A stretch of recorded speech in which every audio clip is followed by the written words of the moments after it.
Hi, welcome back to Serger Tip Clips. Recently, I created a wall hanging slash table topper in honor of St. Patrick's Day, and it was using two sizes of belt loop folders. I thought it would be a fun way to show people a creative way to use their belt loop folders that had nothing to do with belt loops. And let me just show it to you very quickly. In the instructions, I showed a binding technique using fusible thread in the lower looper. The binding was attached to the wall hanging with a serger using a 4-thread overlock stitch. The fusible thread was in the lower looper. And I did have photos of it, and it sparked some questions that people sent me in emails asking if I would do a tip clip on this technique because they hadn't seen it before. So today's the day, which is kind of exciting.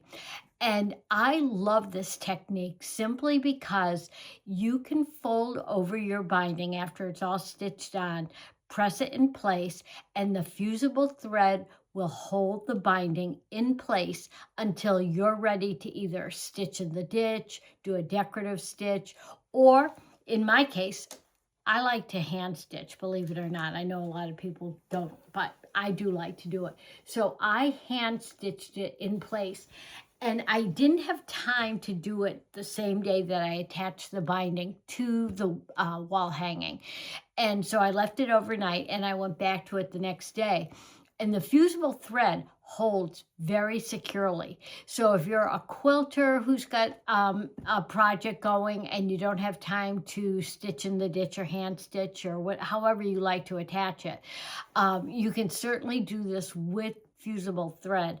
And I know a very well-known quilter who uses this quite frequently when she doesn't have time to secure the binding permanently in place, but she has to show different quilts at different events around the country. It's a fantastic method. And yes, you can attach binding with your serger and be very successful doing it. And so I am going to set up for a 4-thread overlock. I'm going to use a 1/4-inch seam allowance on this. So I'm going to have my cutting width set to 6. And why am I using a 4-thread overlock? Well, because I've got 2 needles in and that upper looper thread using serger cone thread, that helps hold the binding securely, and it also will compress that seam allowance a little bit so you don't have a lot of bulk or anything else. And I know that has always been something that when quilters hear using their serger for quilting, they say, ugh, the seam allowances must be really bulky with all that thread. Not with a 4-thread overlock. And even with the fusible thread that is a little bit thicker and heavier as it comes off of the spool, when it's fused in place, there's no bulk whatsoever, but it's fantastic. So even if you're carrying something to an event, or if you're going someplace and you want something to do in the car and you like to hand stitch, you don't have to have a million pins or wonder clips in that binding to hold it in place, which I think is fantastic. So I'm just going to do this on a small piece of fabric and just show you the technique because it's quick, it's easy. And another thing is you'll see that with this 4-thread overlock, the left needle is the one that always forms the actual seam in a 4-thread overlock stitch. I have brought my tension setting up to 6, and the rest of the tensions on the right needle, upper and lower looper are on the default setting of 4. Why do I have the left needle up to 6 for tension? Because how many times have you stitched through multiple layers or on something heavy like an upholstery fabric, a really stiff denim canvas or wax canvas, and you go to press the seam allowance from the right side, and you can see those little ladders in the seam because the stitch looks a little bit loose. Well, By being able to adjust that left needle tension and crank it up from 4 to 6, it snugs up that thread, no ladders in your seam. So let's go to the machine, take a look at it, and I think you're going to be hooked on this technique once you see how easy it is to do. I'm at the machine. Just to reiterate, I'm on a 4-thread overlock. The left needle tension is at 6.0. The right needle, upper looper, and lower looper are on the default setting of 4, and my stitch length is 2.5. I just have a couple of wonder clips in here, and you can actually see the corally colored thread is my serger cone thread, and that white thread is the fusible thread. So I'm just going to get this started, and my cutting width is on 6 for that 1/4 inch, and I'll show you how accurate that is after I've done some stitching. And I put a mark right down at the bottom at the end corner that is 1/4 inch, and that's exactly where I'm going to stop my serger stitch. So let's give this a go. And I've got my seam allowance so that I'm just going to skim off the whiskers. Take off that clip. This great little trim bin plus is so fantastic.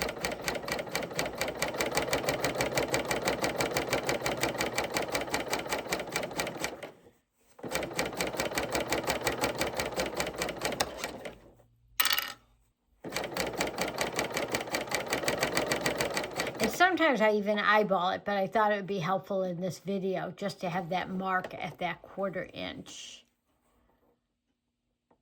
And actually, I think I might have moved this since I put that on. That looks a little bit high, so I think I will eyeball it a little bit further. One more stitch, I think. That'll do it. Okay, I'm going to raise my presser foot, pull this out, cut my threads, and let's take a look at the stitch. So on the top side, you can see that the serger cone thread is here. And then on the underside, here is my fusible thread. I put a ruler on this to show you how accurate that 6.0 cutting width and stitch width is. This is precisely 1/4 inch wide. Now, my next thing is what I'm going to do is I'm going to just do the same mitering technique that probably a lot of you are familiar with. And if you have your own way that you like to do it and that works for you, then that's great. Go for that instead. And then I'm going to be ready to stitch down this second edge. And I think I'll just put one of those clips in here just to keep everything where I want it to be. Put it right up here. And I'm going to stitch down the second edge and see what we have. Okay, let me give this a snip and then take a look at it again. Take my clip out, and I think I'm going to clip off this excess thread on this corner as well, so we don't have any extra thread in that mitered corner. I'm going to turn this over, miter the corner. Now, I'm not going to press it flat before I have it turned to the back side. Why? Because if that fusible thread hits my ironing surface, guess what? It's not going to be a good thing. So let me just get these corners mitered, and I'm going to go over to the Laura Star, get this pressed, and we'll take a look at it. I'm over at the iron. I've got the wrong side face up, and you can see the white thread is the fusible thread. I'm going to just tack this in place, press it in place to hold it, and then I'll miter that corner correctly. And I'm not using any steam in this particular instance. I'm just using this iron dry and giving it a nice firm press. And you can see already it's holding in place fantastic. It's so nice and clean. Okay, so let me turn this over And there's my corner. I've got it mitered, and I'm pulling this firmly to the back. I want to get this miter to look really nice, just in case there are any real quilters watching. Okay, so, and I'm going to press this in place as well. Get it turned over. I'm kind of working around this camera a little bit, so let me just make sure everything is nice and smooth and snug.